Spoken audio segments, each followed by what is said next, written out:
Kita boleh ada program pembangunan daerah melalui PJJ. Sebagai satu strategi untuk memertabatkan pembelajaran PJJ, kita nak adakan impact. Dan saya harap tuan-tuan dan puan-puan akan menjadi agent dalam bidang masing-masing untuk mengaitkan PJJ UPM dengan gerakan nasional pensejarahan dan dokumentasi. Saya harap tuan-tuan dalam jabatan masing-masing, sekolah masing-masing, kampung masing-masing, PIBG masing-masing, JKKK masing-masing, jawatan kuasa, parti, whatever, bulan sabit, bintang sabit, whatever, alright? Okay. Kita nak sejarahkan, paling kurang sejarah tanah perkuburan. Siapa yang pertama mati ditanam di mana? Jadi by the time you graduate, kita boleh hadiahkan kepada khazanah negeri dan negara stack of dokumen yang komplit. Misalnya orang RTM, sejarah RTM di Kota Kinabalu ni, bangunan asal di mana, bentuk bangunan macam mana, kita dokumentasikan. Kalau boleh, kita pergi kepada multimedia untuk satu-satu tempat itu. Saya dapati kebanyakan persatuan sejarah sendiri tidak ada sejarah persatuan itu. Kalau kita tanya siapa presiden kelab sejarah, presiden persatuan sejarah di sekolah yang pertama, tak tahulah, lama sudah. Bukankah aneh, ya? Siapakah barisan ahli jawatan kuasa kelab sejarah sekolah itu yang pertama? Tak ada sejarah. Rata-rata kita pergi ke sekolah, sejarah sekolah tidak ada. Batch pertama ambil peperiksaan PMR ataupun SPM, berapa orang pergi ke universiti, berapa orang bekerja sendiri, berapa orang masuk penjara, tak ada. Tak ada sejarah. Jadi saya harap tuan-tuan dan puan-puan, mana yang terlibat dalam PIBG, cuba cungkilkan sejarah PIBG. Siapa presiden pertama, ahli jawatan kuasanya, siapa masih kekal dalam jawatan kuasa dan tak buat apa-apa daripada dulu sampai sekarang. Itu yang saya maksudkan. Jadi tak kira jabatan mana, apa bidang, pilih sejarah. Paling kurang sejarah jalan di situ misalnya, dalam kampung itu. Saya dapati ramai orang kampung, kalau tanya berapa panjang jalan di kampung masing-masing, berapa kilometer, jumlah jalan, tak ada dokumentasi. Kalau kita tanya berapa pokok durian di kampung, oh banyak. Berapa banyak? Oh banyak. Kalau kita tanya berapa yang pernah berbuah, banyak. Yang tidak pernah berbuah pun banyak. Tidak ada dokumentasi. Saya harap dengan adanya program PJJ, kalau kita buat karangan pada pelajar-pelajar di sekolah, saya yakin ramai guru-guru di sini, karangan esei yang pelajar tulis akan berubah di masa akan datang. Kalau tajuk diberi kampungku, buat masa sekarang pelajar-pelajar akan menulis sejarah esei kampungku begini, ya. Kampungku adalah sebuah kampung tradisional yang biasa, sama seperti kampung-kampung lain. Sebagai sebuah kampung tradisional yang biasa, maka segala tumbuh-tumbuhannya pun biasalah seperti di alam tropika. Pada dasarnya berbagai-bagai jenis tumbuhan ada di kampung yang tumbuh bersendirian dan juga dipertumbuhkan. Dan dari segi penghasilan, berbagai-bagai hasil dikeluarkan di kampung ini. Pada dasarnya ada kalanya banyak, ada kalanya tidak banyak. Kalau saya sebagai guru, saya bagi kosong markah karangan sebegini. Dan darjat karangan kampungku sekarang saya rasa tidak jauh dari segitu. Kita mahu masa depan kampungku mempunyai keluasan sehingga semalam sebelum ada tanah runtuh ialah 400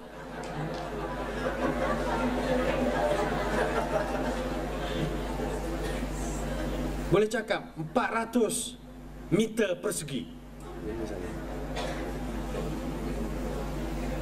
Di kampung ini ada 817 pokok durian, termasuk yang produktif, tidak produktif, yang jantan, betina dan pondan.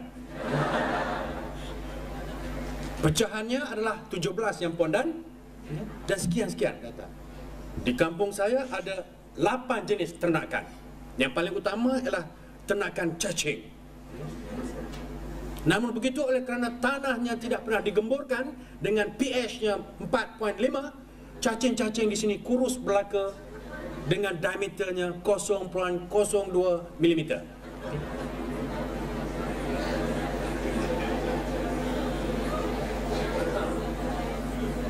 Tetapi malang sekali buat masa ini, kalau kita tanya guru yang bertanggungjawab untuk kelas itu, berapa ramai murid dalam kelas ini? Oh, banyak, ramai. Berapa? Lebih kurang 42. Saya kata, ada yang 3 suku? Oh, 42. Okey, 42. Berapa jumlah adik-beradik dalam kelas anda? Oh, tidak ada yang kembar. Saya kata, berapa jumlah adik-beradik mereka dalam kelas itu? Tidak ada guru yang mempunyai data ini. Berapa jumlah bapa dalam kelas itu? Oh, 42 lah. Saya kata, tidak ada yang mati? Oh, ada juga. Tapi jumlah ibu berapa? Jumlah nenek berapa? Dan berapa yang tidak pernah ambil breakfast? Tidak ada. Jadi oleh kerana itu, sekolah-sekolah bankrupt kebanyakannya sekarang sebab dekat-dekat peperiksaan panggil penceramah-penceramah motivasi, bayar dengan nilai yang tinggi dan bersemangatlah mereka untuk 4 jam setengah. Tetapi sekiranya guru itu sendiri ziarah setiap rumah, kalau 42 rumah, 42 murid daripada 42 rumah, kalau guru itu buat perancangan untuk ziarah setiap rumah dalam setahun, bawa keluarga sendiri, jemput diri untuk dinner di rumah mereka, 42 minggu free dinner. Kalau kos RM20 saja satu, RM20 kali 42, RM840 saving setahun.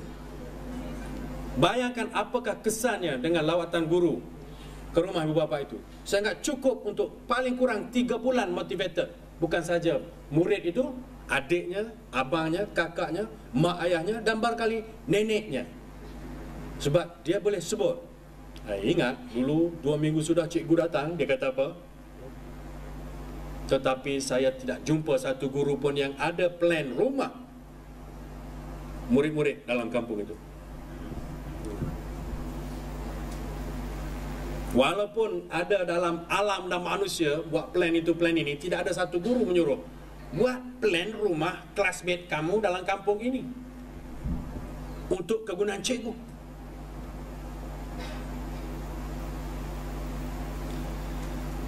Saya bukan bagi ceramah untuk bukannya tajuknya menjadi guru berkesan. Apa yang nak saya tekankan, macam mana apabila menjadi pelajar PJJ kita boleh memainkan peranan untuk merubah paradigma. Sebelum tahun 90, orang Malaysia tidak faham perkataan paradigma. Setiap sesuatu yang lain dipanggil gila. Gila, dua jenis. Satu, you buat perkara yang tak serupa macam orang lain. Satu lagi, you buat satu perkara yang you sendiri tak tahu apa benda. Itu gila hakiki. Okay? Gila khinzir.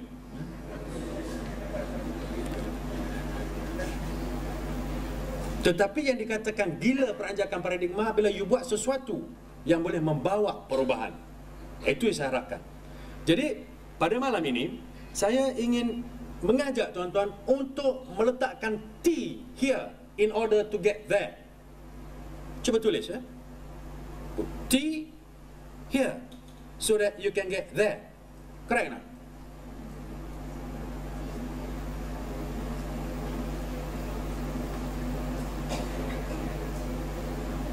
You must have a T here in order to get there, isn't it? Without a T here, you will remain here.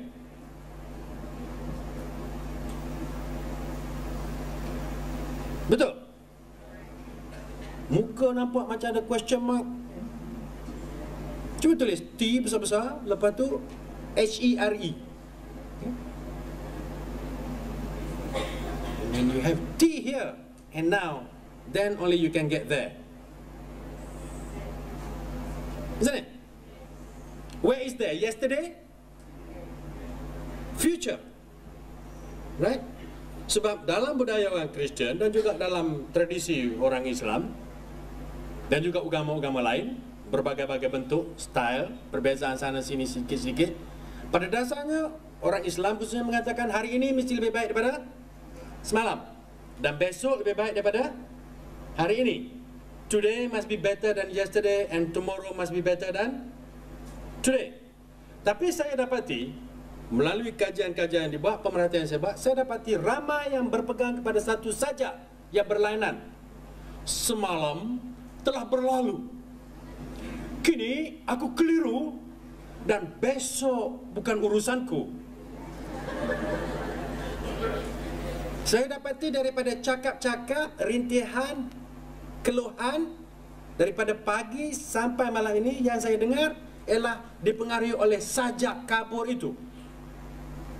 Oh, macam mana jaminan masa depan? Saya kata saya tidak tahu, besok mungkin you mati. So you got to start thinking here now. Timing. Ditawarkan program sekarang, take it, because next year belum tentu program tu ada lagi. Sebab setengah-setengah program dinasihatkan supaya tidak ditawarkan tak? Sebab terlalu ramai orang tak? Saya kata kita tawarkan. Orang tak, kita bagi. Dan mungkin tahun depan perlumbaan lebih banyak. Yang tercecer sekarang dekat 12,000 UPM saja. Dan tambah lagi yang baru terfikir nak minta tahun depan, yang masih lagi dalam keadaan nantikan. Mungkin dalam masa 6 bulan lagi mereka ini kata, yeah, it is now. So must be tactical, thinking, thoughtful, thorough. Cek dalam dictionary malam ini, Inggeris dan Melayu, apakah perkataan-perkataan yang bermula dengan T, and put it here now, so that you can get there. Yang berbeza daripada hari ini. Kalau tidak, nikmatilah hidup dalam kini aku keliru dan besok bukan urusanku. Oleh sebab itu saya ingin mengucapkan tahniah kepada tuan-tuan yang telah mengambil langkah yang hebat. Banyak faktor. Pelajar biasa keluar daripada sekolah Form 5 atau Form 6 tak payah fikir apa-apa. Jalan yang sepatutnya ialah masuk universiti. Tetapi bagi saudara-saudari, mak mertua, pak mertua, mertui, semua kena ambil kira. Jiran, murid, pengetua, bos, anak buah, berbagai-bagai nak dipikir. Apatah lagi kalau jiwa kita terjajah. Nantikan. Tambah-tambah kita gagal pelajar daripada tupai. Tupai. Tahu itu tupai? Di Terengganu dipanggil squirrel.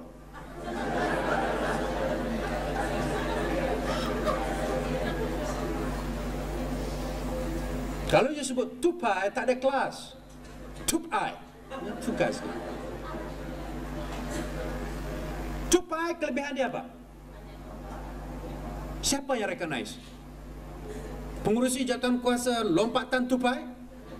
Bukan, manusia. Manusia memerhatikan tupai dan beri pengiktirafan, pengijazahan kepada tupai sebagai pakar lompat-melompat. Tetapi malang sekali kita tak belajar satu pun daripada tupai.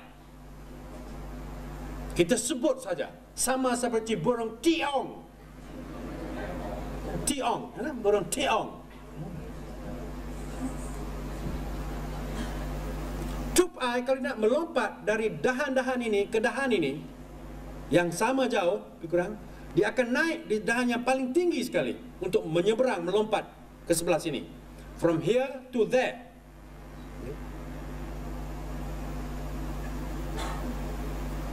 Dan tupai tidak terjun, dia lompat ke atas sebab dia telah belajar physics, trajectory. Okay? 45 degrees jump, 45 degrees angle, maximum trajectory, distance reach furthest. Okay?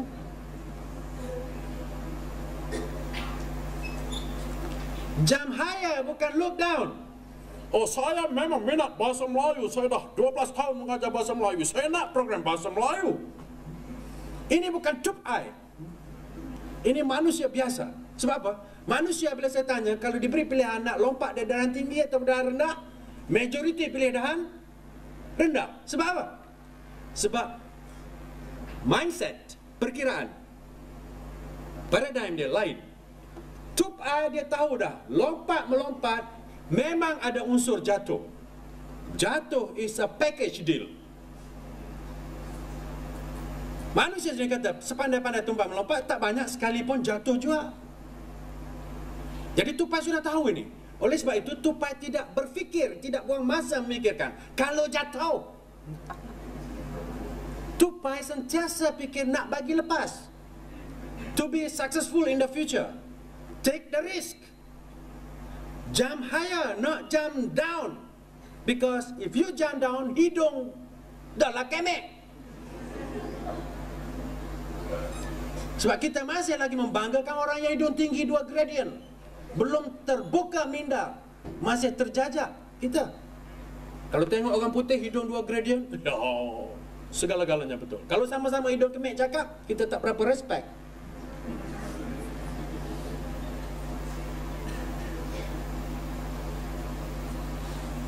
Jadi tupai, dia lompat untuk bagi lepas, dia ambil risiko. Sebab kalau dia lompat miss dah hari ini, ada lagi satu. Kalau you sekarang duduk whatever level you are, you duduk risau, nanti boleh naik pangkat, nanti boleh naik ni. So tak nak lah kalau tak ada jaminan tu.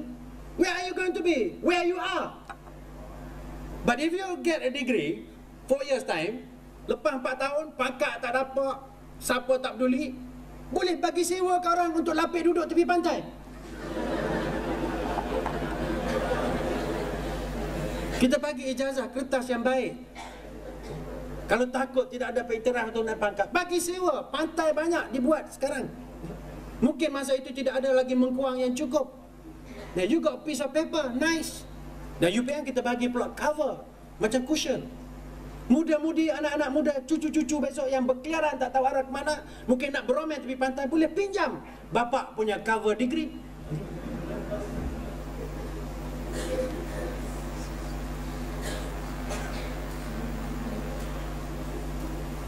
Manusia yang pilih di bawah, dia tidak ikut tupai. Miss ni ada lagi ni, miss ada lagi ni, miss ada lagi ni, miss juga tanah tak lari. If you don't get anything out of it, stay where you are. You tak tinggal belajar, okay? Progress you tempat kerja biasa. Okay? Saya cukup heran macam mana saya dia tak tahu lah nak belajar. Kata forget it, happy, thank you kalau tak nak belajar. Sebab lagi kurang orang mendaftar, lagi happy saya. Tak pening kepala saya punya Profesor Hamid, Dr. Zalihan dan Kabilah yang datang. Besok macam-macam kena check, exam tak hantar, assignment tak hantar. Kalau ada 10 orang masuk, best. Sebab 1 orang bertambah ke 1000 bertambah, allowance saya tak naik, apa pun tak ada. I don't get anything. Jadi apabila saya bercakap dengan keras pagi tadi begini, bukan saya nak ramai orang. Ada yang mengatakan, oh promosi ya. Buat apa saya nak promosikan? Saya kurangkan program, tak payah. Mula-mula saya ambil alih, kita ada 5 program. Lepas tahun sekarang ni kita ada 13 program. Dan insyaAllah Dr. Zalihan telah berjaya meyakinkan kawan-kawan 5 lagi program. Dan kita baru balik pada Singapura, orang Singapura nak belajar dengan kita. Dan Prof Hamid baru balik pada Brunei hari ini. Brunei baru siar radio pagi tadi. Bukan itu saja. Orang daripada Yaman Selatan, yang tak ada utara selatan lagi, minta UPM jadikan hub Yaman untuk siaran Minagis. Dan saya akan ke Myanmar bulan September nanti untuk mulakan program di sana. Saya heran kita seksakan 12,000 orang nak bagi kepada ni. Oh, saya bertukar fikiran lah. Saya kata, boleh tak saya detachkan kepala you? No, sebab you menzalimi orang lain. Menzalimi orang lain tak mengapa, bakal itu kebiasaan kita. Tetapi menzalimi diri, deprive yourself of opportunity to be better person. At least kalau mati besok, anak boleh tulis BSc dekat Batu Nisan.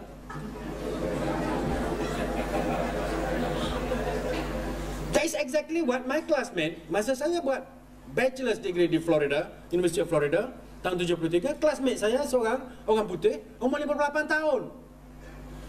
Saya kata, man, why you want to study? When I die, I can put that BSc Agric on my tombstone. Saya buat kajian di US. Saya study pengetua.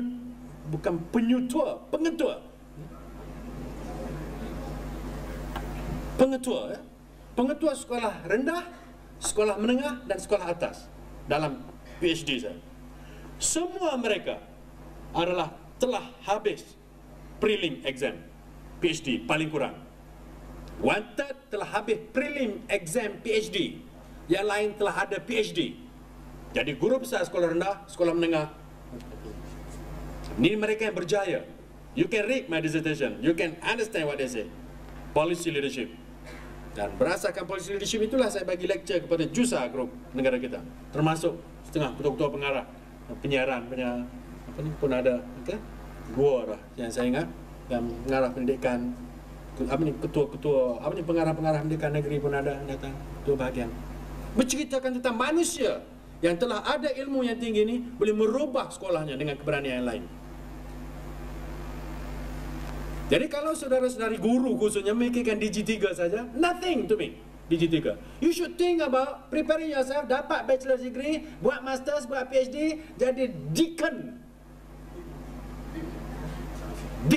faculty bahasa UMS. Itu targetnya. That is the future that you want to be thinking about now.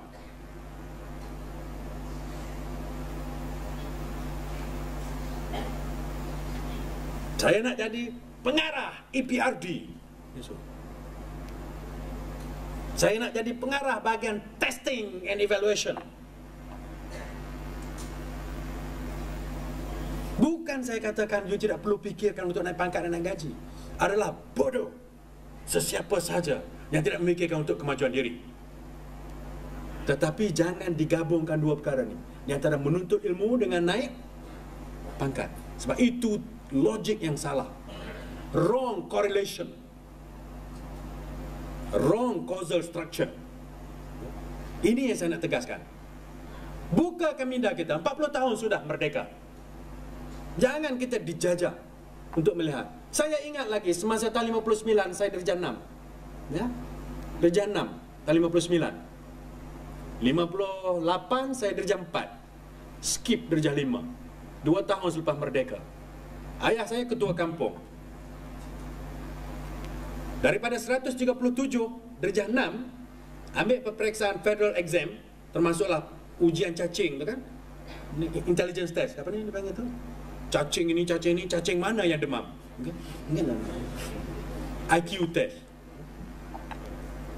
11 saja yang dapat masuk form 1 daripada 137. I was one of them. Pergi sekolah menengah, duduk di asrama. Dah dekat-dekat. Kadang-kadang dia berasmara saja di asrama. Sebab itu tak dapat terus ke universiti, kena pergi laluan kemudian, 12 tahun kemudian. Tak mengapalah, we understand that. 2 tahun saya duduk di SIC Kota Baru, Maktab Sultan Ismail Kota Baru di asrama. Ayah saya pun letih nak bayar RM15 sebulan masa itu hostel fees. Dan dia bagi RM10 pula pocket money. Jadi RM25 sebulan bagi ayah saya ketua kampung di sawah padi. Itu adalah belanja besar, barangkali RM2,500 sebulan sekarang nilainya. Jadi terpaksalah bersusah payah, kadang-kadang kena butang sana sini. Bila saya balik nak minta hostel fees, sebab cikgu saya kata without fees no food. Tak kepikir takut. Kadang-kadang kita pun bercakap dengan murid kita macam tu sekarang kan, selepas 30-40 tahun merdeka macam tu juga. Ayah saya kata, belajarlah kamu, aku minta sedekah pun tak apa. Tetapi apa yang hebat ialah di masa itu sahabat-sahabat ayah saya menasihatkan ayah saya. Yang tidak berapa sahabat memperli ayah saya.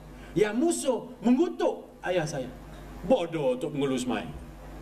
Darjah 5 boleh jadi cikgu dah. Buat apa pergi mengaji di sekolah menengah? Let me translate. Bodoh sungguh ketua kampung ini. Apa guna hantar anak ke sekolah menengah bersusah payah, sedangkan pada masa itu darjah 5 sudah boleh menjadi guru. Tapi nasib baik ayah saya mempunyai tea here then. Itu sebab saya diberi penghormatan untuk membuang masa tuan-tuan dan puan malam ini untuk bercakap. Kalau tidak, saya barangkali sekarang sedang mengejar pencuri kerbau.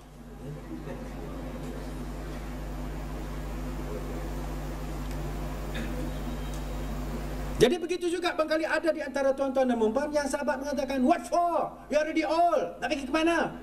No, suka saya nyatakan, di negara kita dengan taraf kesihatan, pusat kesihatan yang kita ada, program kesihatan kita, yang lelaki akan hidup sehingga 71 tahun average, yang perempuan 73 tahun. And most of you have another 40 years at least to live. Dan pada tahun 76, 77, saya mengkaji di Kuala Lumpur.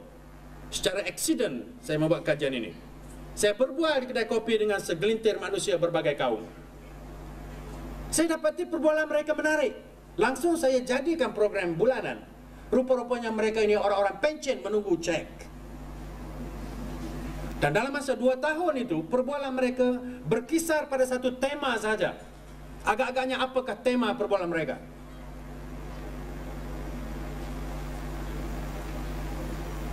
Menyesal. Menyesal kerana tidak ambil peluang. Menyesal kerana tidak ambil inisiatif. Menyesal kerana tidak bertukus lumus. Menyesal kerana tidak berfikir lain daripada orang lain.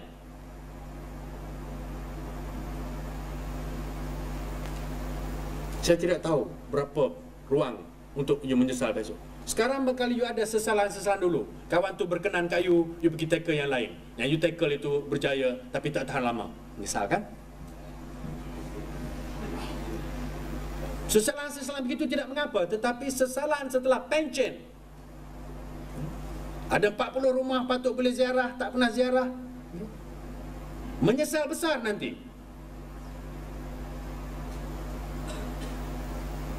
Saya ingin mengajak tuan-tuan, elakkan peluang, jangan menyesal. Oleh sebab itu, jangan jadi manusia biasa lompat dari dahan bawah. Sebab apa? Perkiraan manusia biasa ialah kalau jatuh. You nak lompat, perkiraannya kalau jatuh. Isn't that khinzir buta? Mengkhinzir buta. Dulu dipanggil membabi buta kan? Sekarang political incorrect.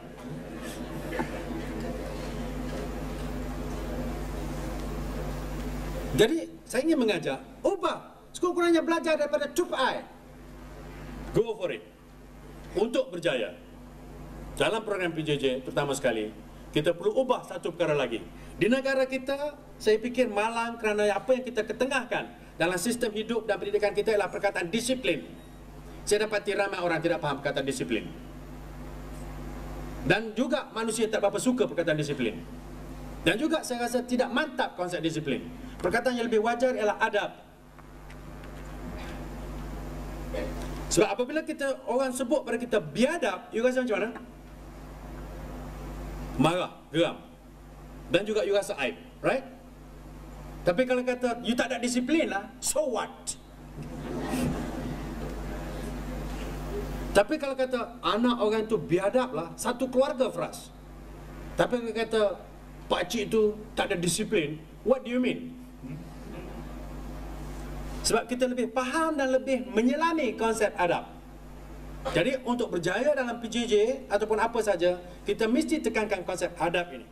Tetapi malangnya, orang Melayu baik, bukan Melayu baik negara ini, dia banyak gunakan kata adab dan biadab, tetapi kefahaman cetek tentang konsep adab ini terhad.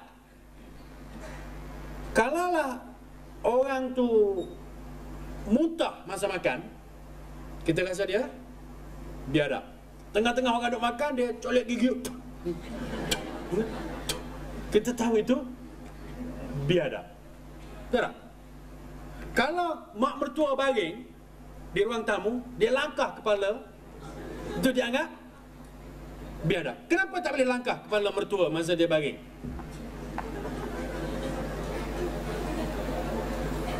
Takut dia terbuka masa kita langkah dan ternampak benar-benar dia pengsan?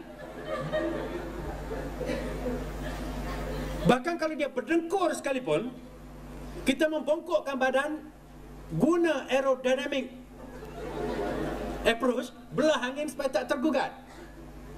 Walaupun dia berdengkur. Kenapa tak langkah saja? Bukan dia sedar pun.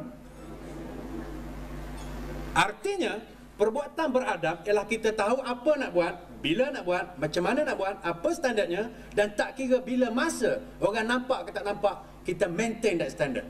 Artinya, perbuatan beradab ialah kawalan daripada dalam sendiri. Kalau sebut disiplin, kawalan daripada luar, mesti ada prefect 47 orang untuk 48 murid di sekolah itu. Maka sebab itulah kita tak jumpa sains yang mengatakan dilarang melangkah kepala mertua. Ada tak? Tidak perlu kan papan tanda dalam rumah letak. Bila mak mertua tidur, pacak situ. Dilarang melangkah kepala mertua. Ada? Tidak. Tidak perlu.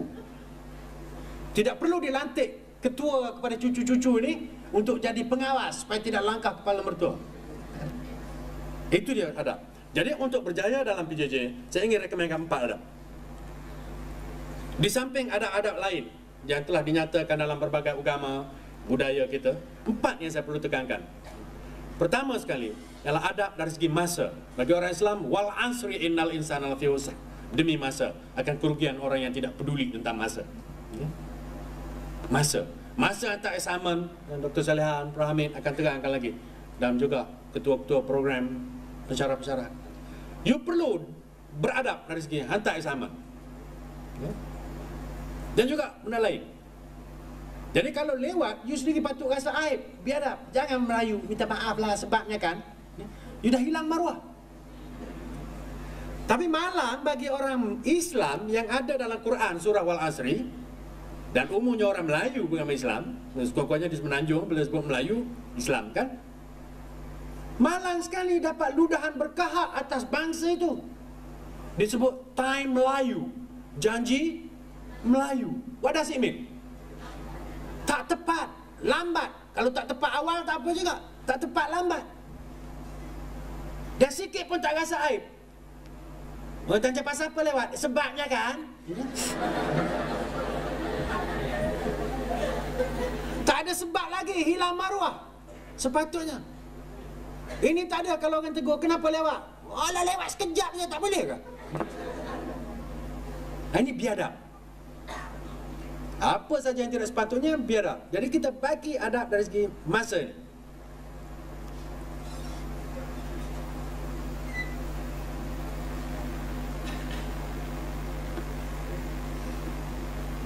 Supaya kita sendiri rasa aib. Masa nak study, bagi modul, habiskan gitu, semua sekali. Okay?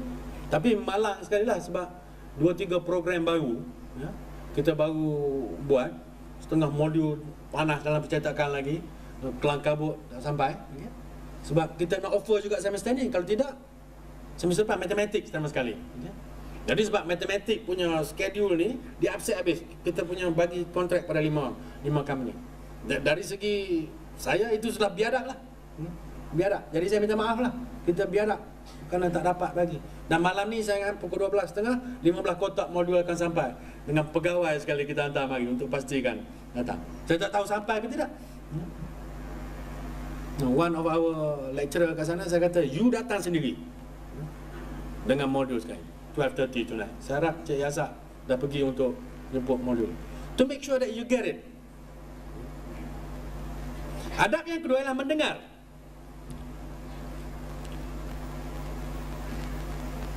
Kalau ada tutorial ke, ada face to face ke, cuba dengar. Saya dapati pelajar-pelajar di universiti ke, di sekolah ke, yang cemerlang itu dia boleh concentrate, dia boleh khusyuk, boleh pay attention. Bukan dia tengok filem Hindustan. Pernah tengok orang tengok filem Hindustan di panggung? Ke di Sabah tak ada peminat filem Hindustan? Saya ingat lagi hebat tak? Tak ada?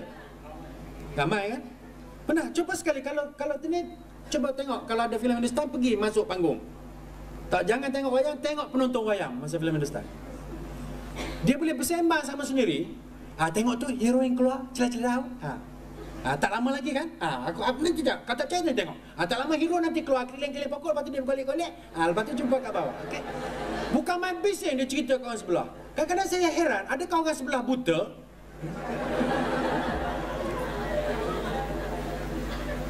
Sebab skrin yang sama. Jadi budaya kita nak ketawa pun yang sebelah. Lucu ya. Tak ada keyakinan untuk ketawa seorang. Sebab apabila you tengok orang sebelah, you tulis ganggu dia, you ganggu dia punya concentration. Sebab itu bagi orang Islam, di masjid, masa khutbah, sebelum khutbah dibacakan, pengurusi majlis, iaitu Bilal, akan membaca satu statement hadis Nabi yang diriwayatkan oleh Abu Hurairah Ibni Al-Jarrah. Apabila katik berkata-kata, adalah kamu diam. Bermain dengan batu, kamu sendiri kan anak batu. Bermain dengan anak batu sekalipun, hilang pahalanya. Tetapi dalam kajian saya dapati umat Islam pergi masjid hari Jumaat, besok kata percaya pergi tengok masjid-masjid dengan tempat. Dia boleh bersembang sama sendiri masuk khutbah. Dan oleh kerana itu 98% yang keluar pintu pagar masjid tidak dapat merumuskan khutbah. My next project is to study the church. Masa sermon macam mana? Sebab ramai juga yang pergi church, dia bersetuju pula apa-apa lagi. Agree. Di masjid pun macam tu. Mendengar. Dengar seperti kucing. Dia tenangkan badan, concentrate, fokus.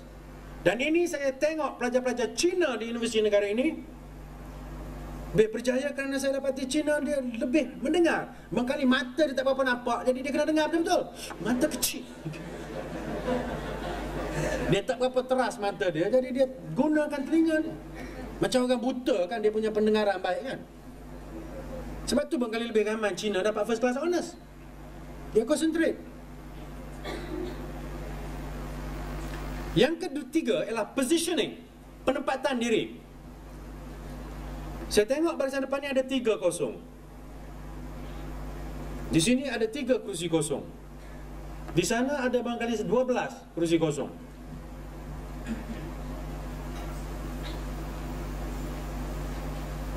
Kita masuk majlis, kita lebih gemar tengok ke belakang, cari tempat ke belakang. Masa di Kuching itu saya perhatikan pelajar yang lewat.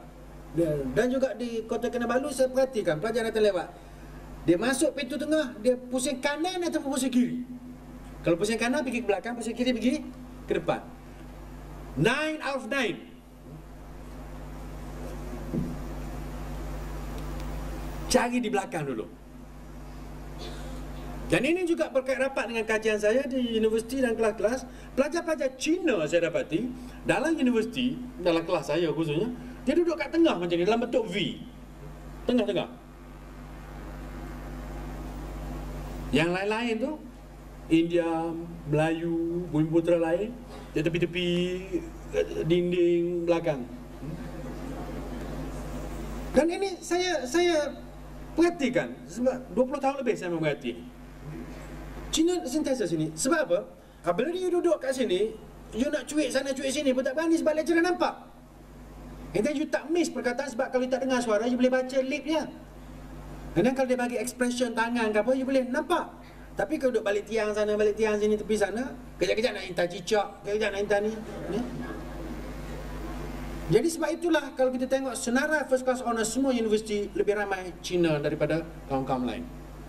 Ada pertalian rapat di antara penempatan diri dan mendengar dengan kejayaan. Yang keempat ialah hadir. Adab dari segi hadir. Artinya kalau orang bercakap you tak dengar, biadab lah. Kalau ada kosong kat depan, you pergi belakang dulu, biadab lah. Itu maknanya. Sebab the opposite of adab ialah biadab. Tetapi oleh kerana seperti saya kata tadi, kepahaman kita tentang adab dan biadab itu terhad, kita datang lewat, kita tak rasa kita aib. Sebab kita tak rasa biadab. Kalau kita duduk jauh-jauh, kita tak rasa biadab. Sebab apa? Biasalah kan sebabnya kan.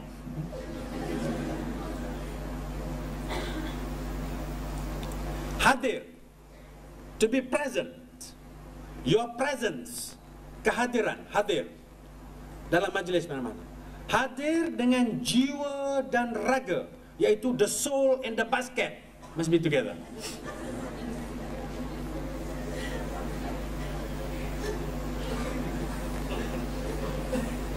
Nah, jiwa dan raga anda ni apa? The soul and the basket kan? Jadi kebanyakan orang dihantar basket saja ke majlis tutorial kan? Soul dia merayap orang kata-kata dekat lobi. Raga di sini, jiwa di Karamunsing. Apa nama? Karapusing. Selalu nak masuk situ kena pusing, tak ada parking. Ada juga yang hantar jiwa saja, raga tak sampai. Dan kebanyakan tutor pensyarah tidak reti ilmu jiwa ni, tak dapat berurusan dengan orang yang tidak ada. Dia mesti orang yang hadir. Tumpak adab. Saya nak kaitkan adab ini dengan konsep kejadian manusia. Manusia dari perspektif agama yang diwahyukan, iaitu khususnya melalui kitab Taurat, Nabi Musa, kitab Zabur, Nabi Daud, kitab Injil, Nabi Isa, dan Al-Quran, Nabi Muhammad, mempercayai bahawa manusia ini dijadikan khusus sebagai manusia daripada Mr. Adam, Nabi Adam, Adam dan Eve, dijadikan dalam konsep manusia. Tetapi malangnya Darwin, Charles Darwin, dia memerhati. Dia pergi ke apa nama yang pemulihan sepilok dan semengguk, okey, sepilok dan semengguk. Dia tengok perlakuan manusia dengan perlakuan masyarakat itu ada pertalian rapat. Jadi dia pun draw conclusion, semestinya lah ini datuk neneknya.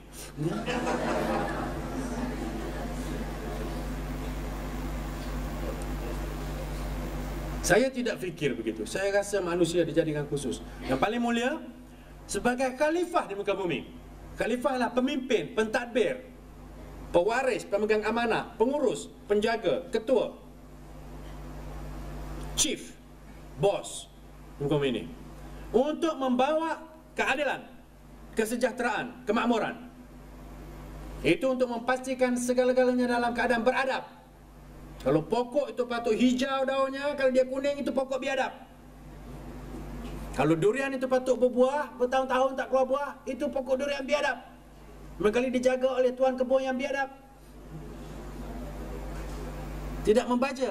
Sebab apa saja yang tidak sepatutnya adalah biadab. Tapi berapa ramai petani yang tanam pokok tidak berbuah apa-apa, dan sikit pun tak rasa.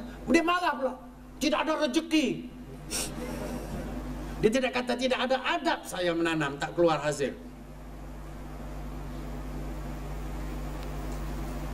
Jadi dari perspektif jadikan khalifah ni, tugas kita ialah pertama sekali ialah untuk melawan syaitan. Syaitan dikaitkan dengan pembaziran, wastage. You dah ada peluang, ada potensi, ada kemampuan, tak gunakan, membazir. Syaitan dikaitkan dengan pembaziran. Pembaziran apa jua pun ialah bersebab dengan syaitan. Jadi lagi banyak yang membazir, tinggilah persahabatan dengan syaitan. Lama-lama boleh naik jadi deputy syaitan, timbalan syaitan. Tanpa sedar kita promote diri kita tiap-tiap hari jadi timbalan syaitan, membazir. Ada 40 murid yang ada potensi untuk jadi profesor belaka, kita tak beri tumpuan perhatian bimbingan, mereka jadi drug addict selepas graduate. Pembaziran. Tapi kerana kita tidak faham itu juga biadab, kalau kita tak jaga mereka betul-betul, kita tak rasa apa. Oh, kids nowadays are useless, you know, not like our time. Our time was lousy. Nah, setengah-setengah pensyarah universiti, guru-guru, our time, you know, our time. I said, your time was lousy. My time, 1965, 61 orang SPM first grade. Sekarang ni satu kelas, 61 orang. Bukanlah mana kita tak guna dulu, tapi jangan terlalu angkuh mengatakan we were so great before. We should be able to make them greater. If you cannot make your kids greater than you, your children, your subordinate, your colleagues, your friend, you're not good. Bukan khalifah. Sebab khalifah sepatutnya menghapuskan pembaziran. To enhance thing, you know. Tidak ada pembaziran. Sebab itulah kita ada program QCC dulu, campaign tahun 82. Nah, apa? Menghapuskan pembaziran supaya cekap, berkesan, relevant, right? Economic concept. Whatever you do must be relevant. No matter what you do must be efficient. No matter how, must be effective. Itu semua strategi lawan syaitan. Dan dalam pengurusan kita ada QCC, TQM, TPM, dan sekarang kita duduk tanya soalan IS 9000. Kenapa campaign-campaign IS 9000, ISO 9000 kan? Itu semua strategi lawan syaitan. Satu hal lagi, tugas kita, ini pun kita banyak gagal. Potensi kita tak dimanfaatkan sepenuhnya. Satu lagi ialah memanfaatkan alam. Iaitu, kalau dulu kita berbangga, kalau sebagai guru, misalnya kita bangga melahirkan anak dapat 9 A1, Form 5, tetapi allergic to human being. Couldn't be bothered with grandmother. Dan tak tahu apa yang lain. Nak jadi pengadil soccer single pun tak boleh. Pernah tengok soccer single? Tak pernah? Bola sepak single? Pernah tengok? Tak pernah? Selalu saya tengok hujung-hujung permainan single. Tendang, goalkeeper belah sana. Itu soccer single. Jadi kita nak, kalau boleh, tugas khalifah itu memanfaatkan alam. Lah kalau selama ni kita mengajar saja, kalau penyiaran menyiar saja, boleh jadi bomo sama. Boleh jadi apa ni, penerjun payung, ya. Payung terjun lah. Masa hujan angin kuat kan, pegang payung daripada tingkat 1, terjun ke bawah dengan payung, selamat. Payung terjun. Boleh buat berbagai-bagai. Boleh cerita tentang hal-hal. Ini kalau kita tanya orang Sabah, berapa... Hello? Hello? Saya tengah lecture di KK sekarang. Call lain kali ke? Ini kegunaan handphone. Di mana-mana saja boleh. Tapi malang sekali kita tengok, dilarang menggunakan handphone, dilarang menggunakan handphone kan? Kadang-kadang tak tahu sebab apa. Jadi kalau yang ada handphone, pasanglah. Manalah tahu suami yang tak berapa sure, you pergi mana, cek. Sekarang bawa letak depan, ni dengar tengah ceramah. Ataupun isteri yang tak berapa sure, you pergi mana. Leave your handphone on. Mungkin ada kematian ke apa, tidak miss. Jadi tempat-tempat yang betul-betul tak boleh, tak apalah. Kalau cerita sedap, kita dengar bersama-sama permalam. Kalau rasa mengacau orang lain, minta izin keluar. So, it's okay. Memanfaatkan alam. Saya dapati ramai orang, guru semenanjung lah saya kata, yang datang ke sini. 13 tahun duduk di Sabah. Kita tanya, berapa bilangan suku kaum di Sabah? Banyak. Itu dusun dengan kedazan, apa beza? Kedazan dusun ke dusun kedazan? Ataupun kedazan saja ataupun dusun saja? Tapi saya bukan bidang itulah, bukan antropologi. Dia tak tahu apa. Itu tak apa juga orang Semenanjung, orang Sabah sendiri. Oh itu ulu 8 pedalaman. Saya KK.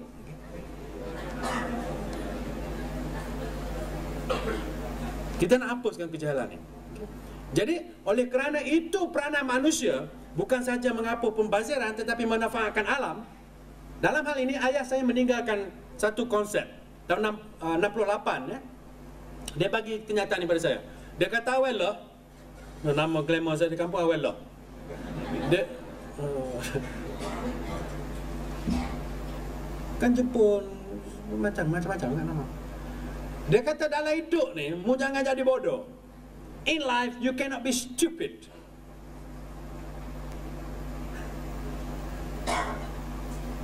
Konsep bodoh dia kata kalau kamu mempunyai kekuatan bahu untuk memikul 10 ikat anak semayan, 5 di depan, 5 belakang, pikul dengan buluh, ya, pikul. Tuhan bagi kekuatan bahu boleh pikul 10 dan kamu pilih untuk pikul 6 atau 7 or whatever, kurang daripada 10, kamu bodoh bab 1 section A. Kalau ada keupayaan buat 10, you buat less than that, bodoh bab 1 section A. Seandainya kamu boleh bawa 10 dan kamu bawa 10, tiap-tiap hari bawa 10, dan di hari-hari berikutnya tidak cuba untuk buat 11, 12, 13, 14 dan seterusnya, kamu bodoh bab 1 section B. Ini ayah saya yang tak mengaji sekolah, ketua kampung, tahu tanda tangan saja. Tanda 68 dia cakap. Seandainya kamu boleh bawa 10 dan kamu telah berjaya melatih dapat bawa 15, dan bertepuk tanganlah anak kampung kamu kerana kamu jadi hero Johan pikul anak semayan 15 ikat. dan adalah majlis meraihkan. Kamu masih bodoh, bab 2. Kalau kamu sebenarnya anak aku, dia cakap, apa yang kamu capai itu mestilah disanjung, diraihkan, dinobatkan oleh sekurang-kurangnya orang putih yang pernah menjajah negara kamu. Jadi kalau sekadar hebat di peringkat sendakan, di peringkat kudat, di peringkat KK, di peringkat Malaysia, dan kita bertepuk tangan sama sendiri, ayah saya kata masih lagi di tahap bodoh bab 2. Dia nak kalau boleh pencapaian guru di kudat dalam kelasnya, pentadbirannya, adabnya, orang putih dari Amerika, pakar psikologi kanak-kanak datang nak mengkaji. Macam mana dia buat dia? Dan barulah si hidung kemik ni dapat berdiri tegak menyatakan, "Say man, you listen to me." Itu harapan saya. Dan itu maknanya khalifah. Artinya sebagai khalifah, kita tak boleh menyalahkan itu dan ini. Dari sudut pandangan anda, dari diri anda sebagai khalifah, everything on earth adalah kemudahan yang Tuhan bagi pada anda untuk mencapai hajat dan hasrat anda. Itu konsep. Jadi tidak ada excuse. From my perspective, everything around me, tinggi, rendah, atas, bawah, resources yang Tuhan bagi. How you use it. Dan bukan senang nak jadi khalifah. Oleh sebab itulah, kalau dilihat dari perspektif Islam, Nabi Muhammad perintah pertama daripada Tuhan suruh buat apa? Pergilah naikkan pangkat. Tak. Perintah pertama ialah Iqra bismi rabbikal ladzi khalaq. Selepas 15 tahun menyucikan diri, merenung, menghisap, tengok diri, membersihkan diri, turun wahyu daripada Tuhan. Wahyu pertama tak ada kata congratulations, well done, good job, you suffered so much in pendalaman, now time for go for PJJ. Tak ada. Dia suruh baca lagi, learn, belajar. Apa dia belajar? Apa dia mengajar? Kebanyakan kita memahami belajar mengajar ni sebagai proses itu mengajar. Lepas tu telan, itu belajar. Lepas tu dalam peperiksaan okay, balik. Lepas tu pemeriksa cek, muntahmu dan muntah gurumu sama.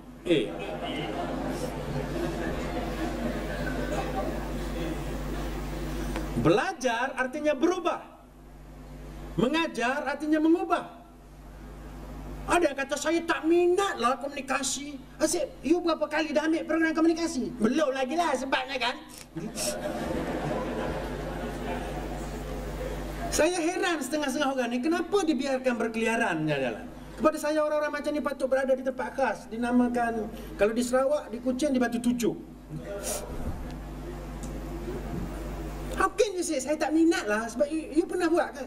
Tak payahlah sebabnya kan.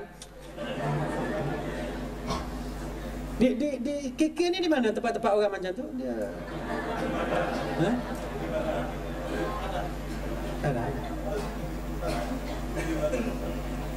nasib baik negara kita bebas ya. Diberi orang-orang macam ni kebebasan berkeliaran.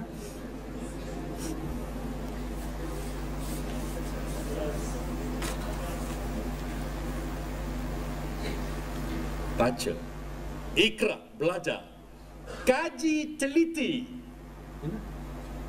renung, hisap, hitung, observe, question, eksperimen, test. Itu mana Iqra. Dan sebab itu bagi orang Islam, perintah pertama Tuhan, Iqra, berubah, belajar, kaji, teliti. Dan perayaan bagi orang Islam ialah Ma'al Hijrah. Ma'al Hijrah bukan duduk atas belakang unta pergi berjalan ke Madinah, itu saja.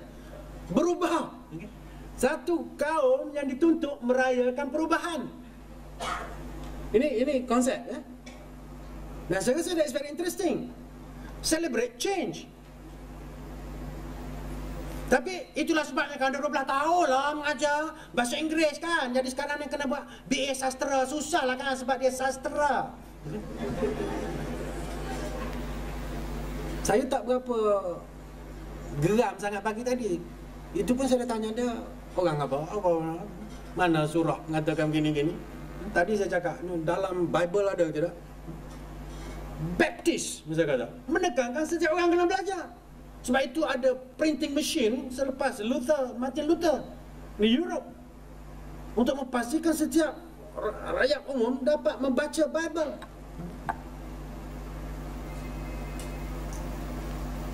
Konsep.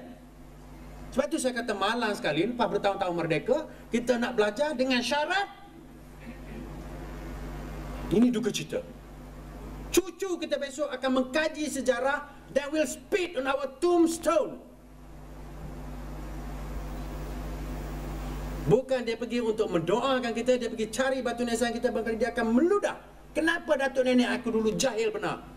Diberi peluang belajar, tidak belajar. Dan akhirnya begini jadinya aku di negaraku. Apa jaminan kita tidak akan menjadi jajahan takluk Rusia Timur besok satu hari, kalau kita lemah? Apa jaminan kita tidak menjadi daerah selatan bagi Vietnam kalau kita tidak kuat? Apa jaminan kita tidak akan menjadi satu negara yang hancur lebur kalau kita confuse atau perkara yang mudah? Tengok sajalah di negara Rusia sana, split just like that. Alright? Pikirkan jauh-jauh. Jangan dipikir sekadar lingkung yang sempit. Think of your cucu.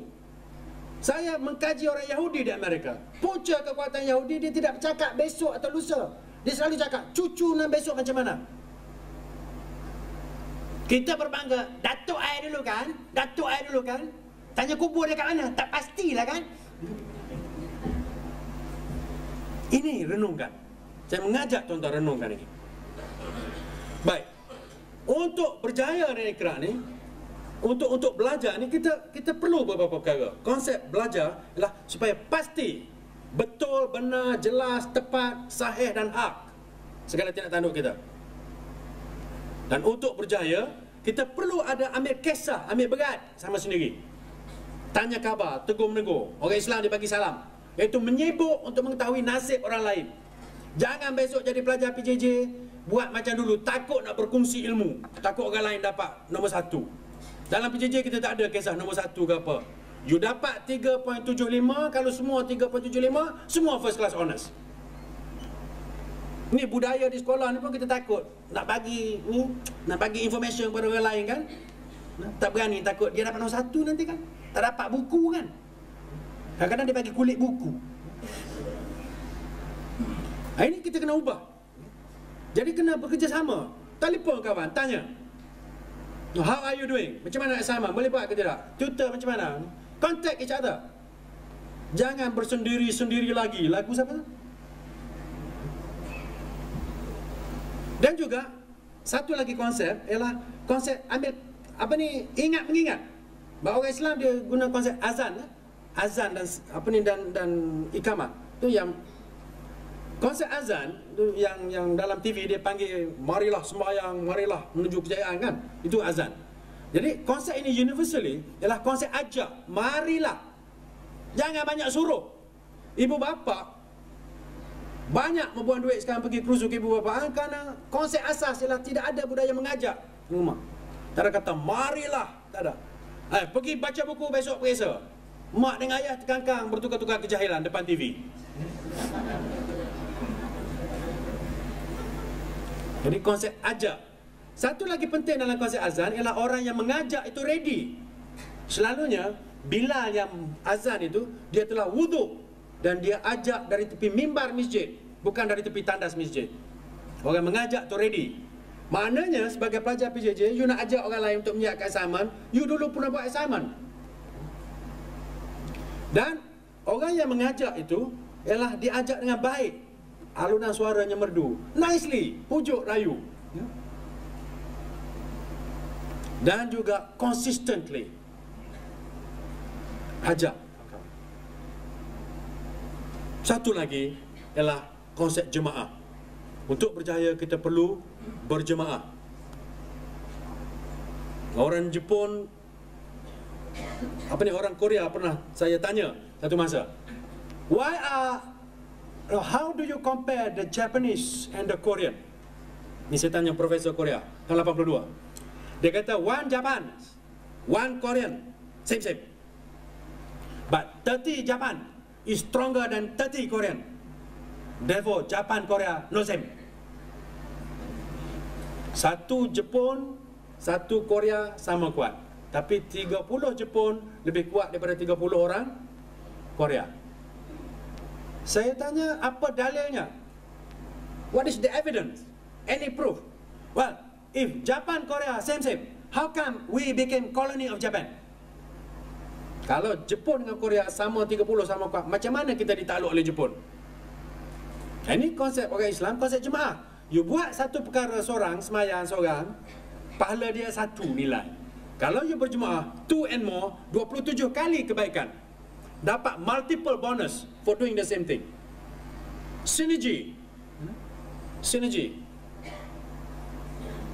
Jadi dalam PJJ perlu adakan jemaah ni. Study group, team. Seorang di Tawau, seorang Sendakan, seorang Sipitang, seorang di Sepilok. Boleh join them. At least we can look at them. Kalau tidak ada yang lain untuk menunjukkan team. Sebab mereka ni pun bersalah juga kalau kita pergi zoo kan. Dan kebanyakan orang Islam dia bersalah macam tu juga. Itu bukan konsep salam. Konsep salam adalah ambil berat. Saya perhati setengah-setengah tempat di masjid dia bersalam tak tengok muka pun. Tempat kenduri kan. Ini salah konsep. Salam adalah konsep menyibuk, ambil berat untuk mengetahui macam mana kedudukan dia supaya kita dapat bantu dia jadi lebih baik. Sebab itu dia bagi Assalamualaikum, sejahtera ke atas dirimu kerana bertemu dengan aku. Dan orang itu pun jawab Waalaikumsalam warahmatullahi wabarakatuh. Dan terjaminlah kesejahteraan kamu sebagai kewajipan aku. Sunat memberi salam, wajib menjawab salam. Kita salam tengok muka, lantak kau lah. Satu lagi kita kena ubah tabiat yang kita belajar di sekolah dulu. Ini kemahiran dalam kelas kan? Surviving in the classroom with a very nasty teacher. Tahu? Yang suka rotan kalau tak atas sama. Saya tak tahu sekarang rotan tak. Masa saya dulu rotan pupus. Sebab cikgu selalu rotan masa dulu. Saya tak tahu bagus ke tidak. Tapi saya dapati pelajar-pelajar yang tak berapa berjaya, pagi dia masuk kelas, dia pergi tanya dulu, kamu siap tak kerja rumah? Kamu siap tak kerja rumah? Kamu siap tak kerja rumah? Siap tak kerja rumah? Dapat 7 orang tak siap belaka, dia happy. Sebab kalau cikgu nak rotan, pecah dah rotan sampai ke dia. Jarang yang pergi tanya pelajar yang bagus. Kita tanya pun tanya yang tak cemerlang, yang sure tak siap punya. Jadi ini kena ubah dalam PJJ. Tanya yang cemerlang. Kalau boleh kita nak beat. Kamu tak siap lagi ya? Itu top student. Try to beat them. Itu mindset kalau nak berjaya.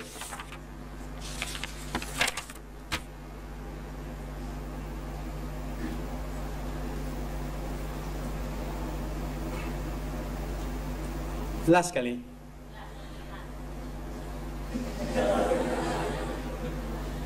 Baru 1 jam.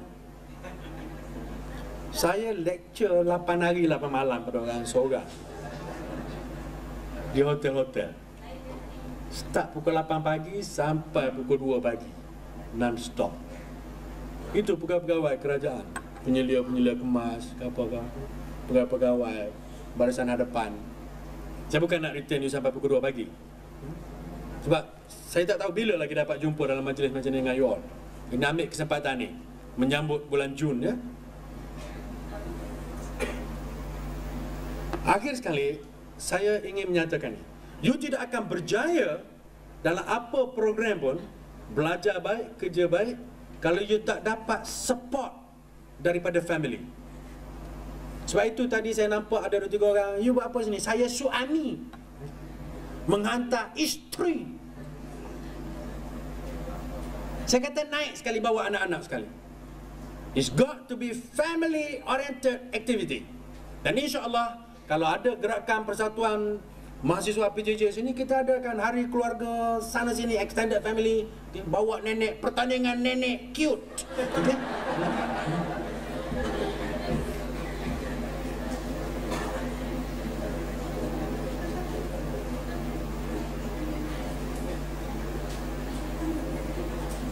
Ya, macam-macam kita boleh buat. Involve family. Because if your spouse, especially your husband or your wife, don't understand what you're doing and don't support you, I don't think you can succeed. Sebab itulah saya janjikan kepada tuan-tuan di sini. Dan mungkin masa you nak graduate saya dah pension, tapi kawan-kawan saya yang muda ni tolong ingat ya, di pihak Ideal. We make sure that masa graduation nanti, insya-Allah kita buat dinner besar-besaran. Kalau terlalu jauh nak pergi Kuala Lumpur, kita buat dinner di sini dan kita raikan your history. If you have 3 lah. Or your suami. Dan kita ajak anak-anak sekali dinner. Mother. Meraihkan kejayaan mereka. Itu konsep kita. Sebab itulah berkali satu-satunya pengambilan pelajar PJJ baik, pelajar universiti baik, kita buat kenduri kecil-kecilan. Sebab tak berapa banyak duit. Ramai yang tak bayar habis. Kita buat jamuan berterusan daripada 9.30 tadi sampai pukul 5 saya ingat. Ramai juga yang saya tak daftar boleh makan ke? Saya kata tak ada kaitan dengan antara pendaftaran dengan makan. Pergi makan dulu. Nantilah sekejap lagi. Nak ajak makan pun payah setengah. Kita buat kenduri itu untuk semua sekali keluarga tadi. Itu melambangkan konsep kita menerima the whole family.